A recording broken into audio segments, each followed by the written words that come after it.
Selamat malam untuk kita semua. Pada malam ini kami akan mempresentasikan tentang proyek progres dari grup 7 PBU.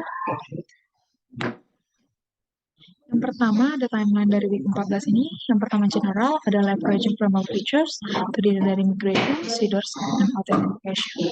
Kemudian ada recorded presentation. Kemudian ada deskripsi, melakukan migrasi proyek sesuai dengan framework yang digunakan. Kemudian membuat seeders sebagai data awal aplikasi. Kemudian membuat fitur autentikasi dan fitur utamanya sesuai hasil requirement analysis. Kemudian rubriknya bagian presentasi dan juga deskripsinya. Yang pertama ada judul kelompok, list anggota kelompok, dan juga pembagian proyek kerja. Nah, deskripsi presentasi dimulai dengan menunjukkan dan saya membacakan judul proyek. Kemudian deskripsi singkat proyek, yaitu penjelasan dengan singkat terkait proyek yang akan dimulai. Kemudian ada migration seeders, menjelaskan terkait migrasi yang dilakukan ke framework. Kemudian ada implementasi fitur, menjelaskan terkait fitur yang telah diimplementasikan pada aplikasi. Mungkin seperti autentifikasi, masuk ke main menu, dan lain-lain. Kemudian ada penutup, menyampaikan beberapa kata penutup dan menyampaikan ucapan terima kasih. Kami akan membuat kasir yang bernama Accurate Cashier yang dipersiapkan oleh kelompok 7 PBO dari Prodi S1 Informatika tahun 2021 kelas 12 PF1.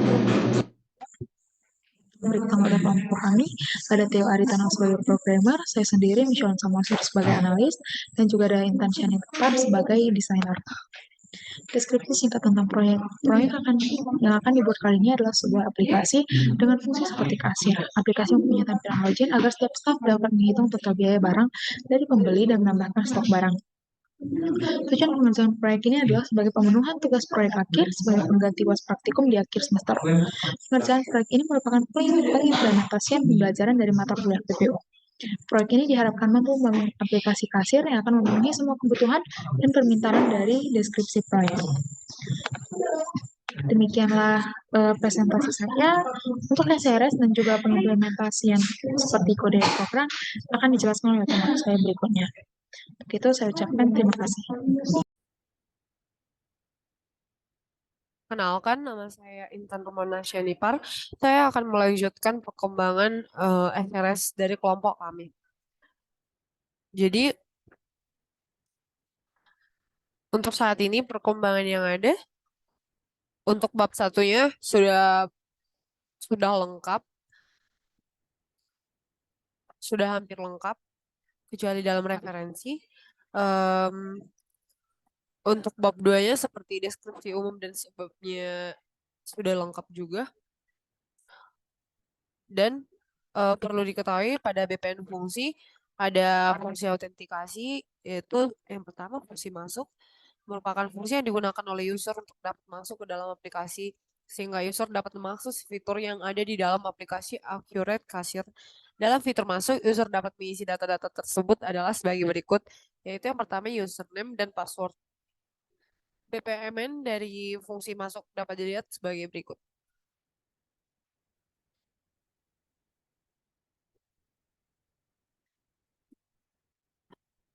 Pada fungsi masuk, pengguna memasukkan username dan password, lalu sistem memeriksa kredibilitas akun, lalu menampilkan laman awal.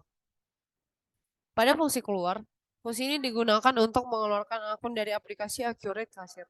Fungsi keluar terdapat pada sidebar setelah menekan icon user. BPMN dari fungsi keluar dapat dilihat sebagai berikut. Pengguna memilih menu keluar, lalu sistem menampilkan laman login. Dan yang kedua, fungsi menambahkan daftar barang. Fungsi ini digunakan untuk memasukkan barang oleh staf toko agar terdaftar dalam daftar barang toko sehingga dapat dibeli oleh pembeli. Pada fungsi ini beberapa informasi yang akan diisi adalah yang pertama kode barang, yang kedua nama barang, dan yang ketiga jumlah barang yang masuk. BPMN fungsi menambah barang yaitu pengguna berada di beranda, lalu menginput kode barang, nama barang, jumlah barang yang masuk, lalu sistem akan menampilkan sebuah list di mana semua barang yang sudah diinput sudah terdaftar dalam list tersebut. Yang ketiga, fungsi menghitung total barang. Fungsi menghitung total barang tujuan untuk memasukkan dan menghitung total barang yang dibeli oleh pelanggan. Adapun BPMN dalam fungsi ini adalah sebagai berikut. Pengguna berada di beranda lalu memasukkan semua list barang yang sudah didaftar, lalu sistem akan menghitung semua total barang. Yang keempat, fungsi mencetak bon pembeli. Fitur ini berguna untuk menjalankan perintah kepada printer untuk mengeluarkan bon dari seluruh belanjaan pembeli. Adapun BPMN fungsi ini dapat dilihat sebagai berikut. Pengguna menginput seluruh total barang beserta harga, lalu mengklik tombol print bond. Setelah itu sistem akan menjalankan perintah ke printer untuk mencetak bond.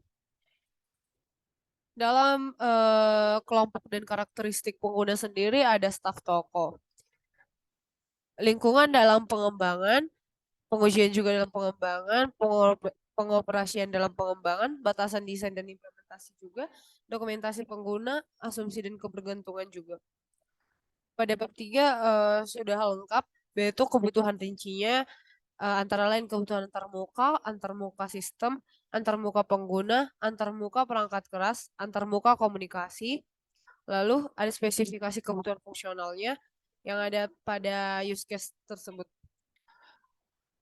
Staf toko masuk, lalu staf toko juga keluar sebagai fungsi autentikasinya. Staf toko dapat mengeluarkan bon pembeli, staf toko dapat menghitung total belanja, staf toko dapat menginput barang yang baru dibeli.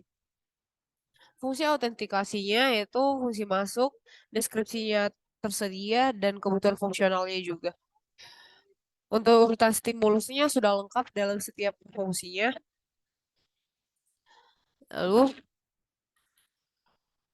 pada bab 4 ada eh, kebutuhan lain yang dimana kebutuhan lainnya saat pengembangan aplikasi ini baik kebutuhan data, kebutuhan legal, dan lainnya. Seperti pada tabel ini kebutuhan antarmuka aplikasi, ada tuntunan kebutuhannya, lalu jenis font, lalu warna aplikasi.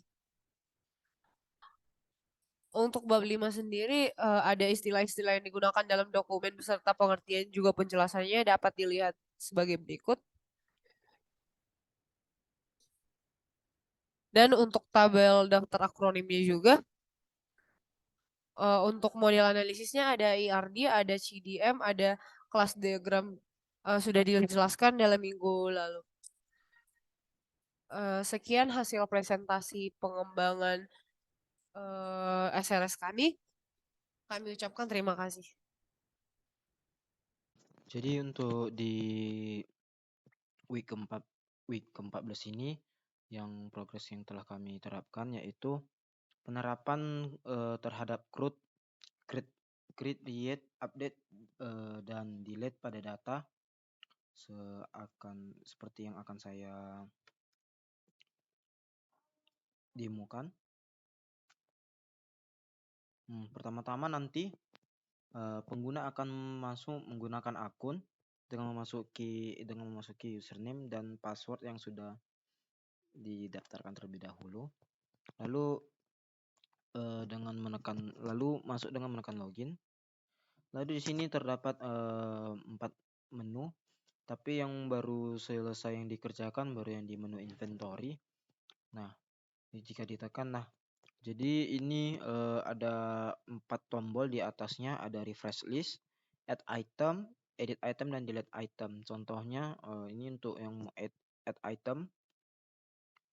Contohnya kita bikin